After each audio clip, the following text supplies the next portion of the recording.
Hey, ladies and gentlemen, welcome back to Detroit Tesla. We are back again with another video for you today. And what's happening? We're talking about the Tesla Roadster. Where is it? Is it happening? Is Elon a fraud? Are the twin turbos actually safe? In this video, you're about to find out with my evidence and supporting and everything. So I wanted to start off with this weird kind of thing that's been going on in the Tesla community for a while. And actually, it's the anti-Tesla community, really.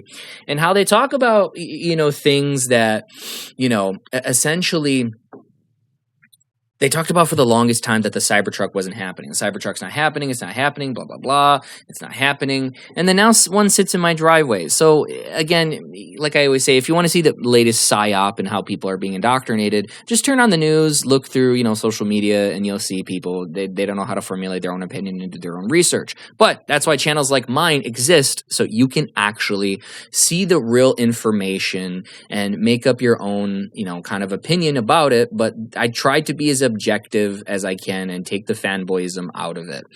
So this video, if you're coming from the Model S Plaid video, congrats. If you're subscribed from that channel, you guys don't have to subscribe. You don't have to do anything, but just hear me out on this and why I think it's over for ICE cars. So my first kind of supporting piece of evidence, and I know a lot of people don't view this as evidence, but we had back on February 28th of last year, Elon talking about how they're increasing the design goals of the Tesla Roadster, and it'll be like a car never seen again. And Mr. Breaking News himself, I don't think I kind of cut this right, or maybe it was part of a different conversation. I don't remember, but he was already talking about 0 to 60 under a second.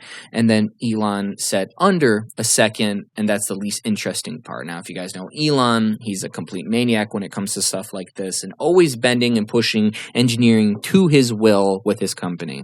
But let's not spend too much time on this because I don't want to come off as like the typical Tesla fanboy and being an echo chamber of the same crap. So here's some real evidence that I've kind of found, right? So what are these two on the left here? Well, these two on the left here are taken from, if you go to Google and type in Tesla Investor Relations and look at Q3, and this is Q4 that was recent, that happened in January, this is all the vehicles, their production capacity, or the status of their production, and which region they're built: the California Fremont factory, the Shanghai China factory, the Germany factory, or Texas, or the Nevada factory. So this is Q3. If you look down here for the Roadster, we see in development, which is very, very interesting. It's been like that for, 8 years now. And for the first time ever, which a lot of people didn't notice this, I saw a couple posts of people posting this on X. But again, everybody's excited about the Cybercab and, Robotaxi, which they should, because Tesla will become a robotics and AI company. But in the meantime, if Elon and team and us Tesla boys can terrorize you twin turbo boys, why not, right? Gas cars aren't going anywhere anytime soon, and I love that part. And there's a lot of people in the Tesla space that agree with this mentality. So for the first time, we have here the Roadster is in design development, which is very interesting because our third and final piece of evidence coming from the guy that, I know a lot of you hate Elon, and I don't want you guys to hate anybody, but if it's anybody that the twin turbo boys should fear, it is Lars Moravy, the VP of engineering, the real brains behind making the Plaid and all of that. He's the head guy that designs all this stuff with his team and just makes you combustion fanboys question your reality and like, how can an iPad and electric motors with no noise just make this much? Oh, the Plaid S and X was just the star boys and girls. That was icing on the cake. And as Lars will say, and he's going to say it better in this next part here, the Roadster is going to be the icing with the frosting with the icing on the cake. So let's get right into it so you can hear it from the man himself. Again, this isn't Elon. This is Lars Moravy, the guy that really makes the combustion community, gets their gears kind of grinding, Can you look me in the eye right now and tell me that car is going to come out? Yeah, I promise you it will come out. Are you working on it presently? Yes. When was the last time you did something? No, when was the last time you worked on it? Like had a meeting about it or? Tuesday. Okay, and we are sitting here on Thursday. Thursday, yeah. All right, so 2 days ago, there was Roadster progress made of some kind. Yeah. This is reassuring. Yeah. Yesterday, one of the guys on the team came up to me and, ask me a question about it, but that would because you can understand the frustration. Oh yeah, it's been almost a decade. And believe me, I understand how it's not the most important thing. I get it. I mean, this company has huge goals, but there comes a point where it's either let's get this Roadster out or cancel. Just let it go. Yeah. Yeah. I mean, I think ultimately, I think you said it right. We've just had a lot of goals, and it's the cherry on top of the. Right, because the frosting on top of the ice cream. Because you guys can walk and chew gum at the same time now. You're flush with cash. You've got a ton of talent. I don't think I can. I think you can. Yeah, I mean, I think we got a lot of things, a lot of irons in the fire still. But we've kept our roots in terms of small teams and being scrappy, and I think right now is just the right time, given where SX3Y Cybertruck. And the robotaxi are and Semi coming along too. That was also the same time, factory. by the way. Yep. You want to talk about undelivered promises? Okay, Pepsi's got. But that one's a lot more important to the business, admittedly. Yeah, it is. It is. Yeah, that's a whole other industry. In the mission, right? Talk about CO2 and what the Semi can do for it. I think that's another one that we just have to either get done or not. And now the factory's closed up. We've got our pilot fleet's out with us, with Pepsi, with Saya, with a few others, and that one's super close as well. But you're looking me in the eye. You're telling me the new Roadster's real. I promise you. It will come out. Yeah, promise. By the time we get to the 20th anniversary of the original Roadster, which would be 2028. Yeah, we could do that. So when Elon posted about a year ago about the goals for the new Roadster being significantly increased, if I'm remembering that correctly. What did that mean in engineering terms? Well, I think it was in this room, actually. Drew and I were just meeting with him to give him a quick update on the tech we were working on. Yeah. And I would say that, what we have come up with exceeded what we originally planned. And so Elon was like, wow, great. Let's do more. You guys can do this already? And then, he kind of pushed us to kind of go a little step further, and so we've already engineered a bunch of cool, really bespoke stuff for it, and we realized we could do better than we thought we could. So we just raised the bar. You never want to settle, right? As an engineer, I think a lot of people set a target and they hit a target and they feel good about it. Good, yeah. And for us, it's no, just keep going. Unless Sir Isaac Newton says it's not possible, we're gonna try to do it. Well, how does the SpaceX package play into that? That was a fun one. Yeah, there are a lot of people that don't believe that's real. Just like it's definitely real. They did not believe that the Cybertruck would be real. Yeah, I mean, I think. Has it been tested? I can neither confirm nor deny that we are testing it. But yeah, we're working with SpaceX on that now. Mark Jankosa down there has got a great team that, we obviously collaborate occasionally, and my guys and his guys are trying to figure out how to fit that in a car. But cold gas thrusters are super cool, and they add a certain level of sort of breaking the laws of motor physics, let's say, and giving us another tool in the toolbox. All right, so you heard it from the man yourself. That was pretty incredible. Again, you can kind of play it back and listen to what he has to say, but it is being worked on. It is being finished. The Roadster's coming out. A high-end kind of person that works at Tesla or company isn't going to come out and say all that, and then it's not going to happen because everything else came out. So let's get into some specs of what I think, and I'm going to give you the next gen technology like I did in the Model S Plaid refresh video of, kind of what I'm thinking and what I think they're going to do. So 0 to 60 under a second. They're going to have to, at least in my mind, do 1,700 to 2,000 horsepower to do that without the thrusters regardless. So We're going to get to the thrusters in a minute and how that's going to help with that, but that's going to only be achievable with the thrusters. And it could be 15 to 1600 horsepower, but I highly doubt that. So quarter mile time, I think even without the thrusters, they could easily be in the sevens, mid sevens to high sevens, anywhere from 193. And, I didn't put it here, but 205. I am looking at quad motor for this. So that's going to be in the next slide for the next gen technology. And 60 to 30. Is 60 to 130 easily is going to be 2.5 to 3 seconds. Because if you look at a Rimac Nevera, or how you Westerners call it, Rimac Nevera, just the base Nevera is 1900-ish horsepower and does 60 to 130 on a prep surface, like high twos. And essentially the Nevera R is doing 2200, 2100 horsepower, and that will do kind of like almost mid twos. On prep surface, it's a little, bit less, but that's just a kind of comparison of where Tesla is aiming. It could be even more. I don't know. God knows how light they could get it, but I'm assuming they're going to get it down to 4,000 pounds because of the 800 volt architecture, lighter body, stuff like that. I'm going to get that in the next slide. But half mile, I'm looking at between 10 to 11 seconds. Model S Plaid with the track pack currently does that at 14.6. So in almost doubling the horsepower, you can at least shave off, 2 to 3 to 4 seconds off that half mile. Again, this is all kind of somewhat theoretical, but also realistic at the same time, looking at, kind of, like I said, high performance electric vehicles. And then obviously the mile, I'm looking at 18 seconds at something fucking incredible. Right? Top speed, easily, they can do 300 with a quad motor and the next gen Plaid drive units that I talked about in the last video, which brings me to the next gen tech. And I just wanted to showcase, this was at a Tesla Investor Relations kind of live event, and I just wanted to show the twin turbo boys that this is what you guys are going to constantly see right here is, well, they're not on, but Roadster taillights. So getting over to the next gen tech. So these specs that you saw here, how are they going to able to get that?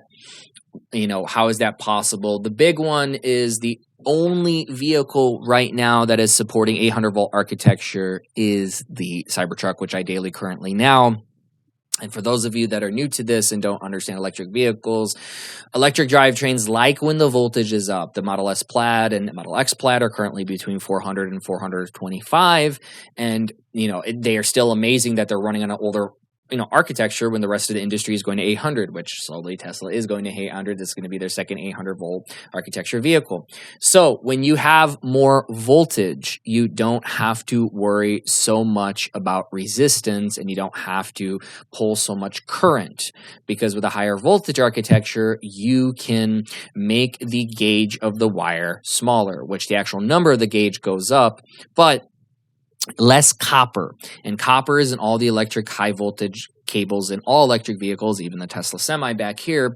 And that is good because there is less weight. They can run thinner cables. If you look at the Cybertruck deconstructions online, the cables for the electricity are stupid thin. Why? Higher voltage. That's just basic Ohm's law. Go study it.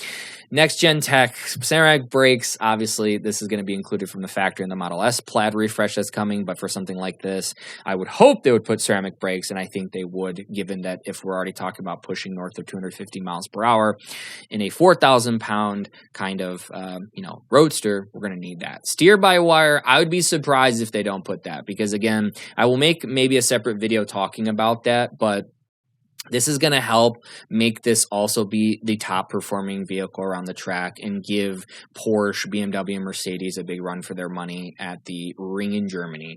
Efficient motors comes back to the 800 volt architecture. When you have that, the motors start to get efficient and they don't have to pull as much power. They can distribute the power efficiently.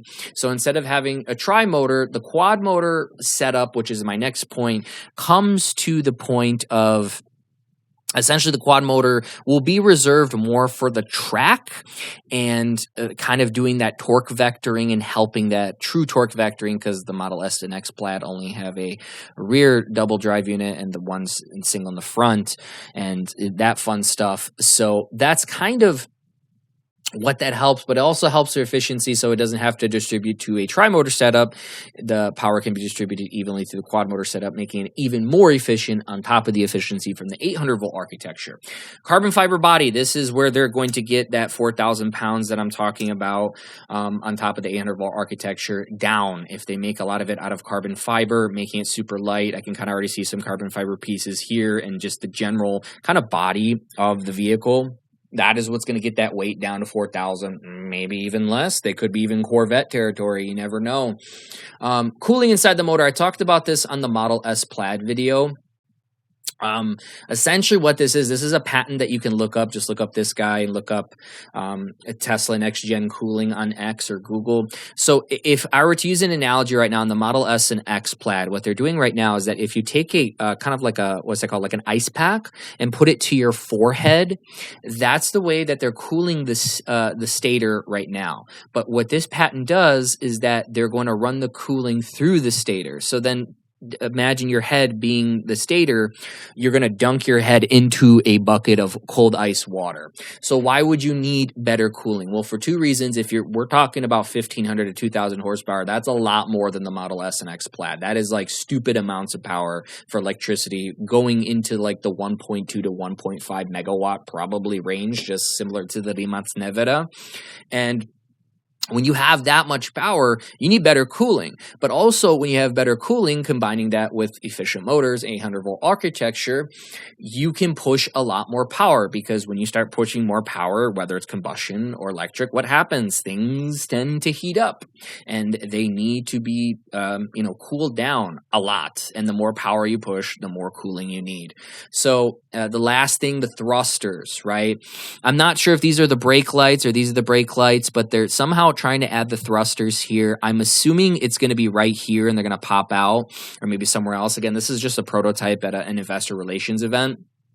But the idea is this. Imagine that there's two thrusters that pop out here, or maybe somewhere here. Maybe that'd be pretty cool if it would add a license plate there and kind of moves in to launch it. So those thrusters during a launch, when it gaps a 2,000 horsepower GTR in a quarter mile at a drag strip, what's going to happen is those thrusters are going to push down, because the biggest thing in racing, especially drag racing, if you guys understand, is that this part of the vehicle, the rear end of the vehicle, has to hook. Now, usually Teslas don't have that, but once in a while they do.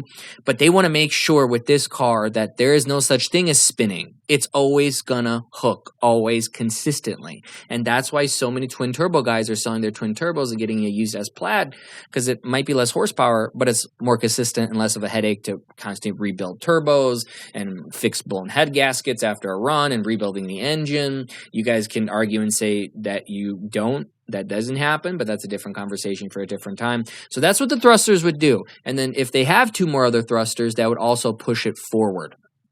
So how would the thrusters pushing forward help this get that 0 to 60 under a second? On top of the efficient motors and everything I listed here, and the obviously horsepower increase, or a kilowatts increase for us Tesla verse people, essentially what happened is that if you ever live in a cold climate and it snowed, what would happen is that when you hit that, actual launch and those thrusters are pushing you, you have to imagine that if you ever lived in a cold climate and your friend got stuck in the snow, and then he's hitting, like, I hate to say this, but the gas pedal, and he's trying to get out, and you and a couple buddies like push his car to get it out. That's essentially how you think of this thrust, just more 10,000 Newton meters worth of thrust. And that's how they're going to achieve that. Because keep in mind, this is a SpaceX Tesla collaboration. Like Elon said, this is going to be like nothing ever seen again. So as my last slide, here are some numbers, and if you guys want to pause the video, go ahead. I've ran this through a couple AIs and talked to a couple engineers out here in Detroit about this, but this is essentially how they're going to get the 0 to 60 from a force calculation standpoint. If you want the actual math, you can run this again. Again, 10,000 Newton meters of thrust, it has to be 4,000 pounds. Completely not out of the realm of reality, right? This is real. 60 to 130, same concept. The thrust wouldn't help too much here because we'd be actually rolling. But yeah, I mean, that's pretty much everything, guys. I wanted to go through this video and kind of explain to you, my thoughts and how this is actually really realistically achievable. Now, what they're going to do and how they're going to do it weight-wise with power-to-weight ratio and all that fun stuff, I mean, we don't know. We're just going to have to wait and find out. But you have evidence in this video that the Roadster is happening no matter what you guys say. And Elon and the Tesla fanboys, we're coming for the twin turbos. We're here, and we are just waiting.